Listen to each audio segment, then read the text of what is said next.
అందడని ముందుగానే అది తెలుసుకుని చేయి చాచి పిలవద్దు అని చంటి పాపలకు చెబుతామా?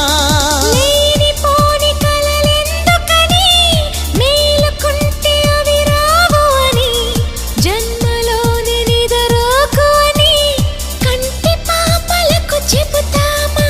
కలలన్నవి కలలని నమ్మనని అవి కలవని పిలవకు కలవమని మది నీటుతున్న మధురానుభూతి మననడిగి చే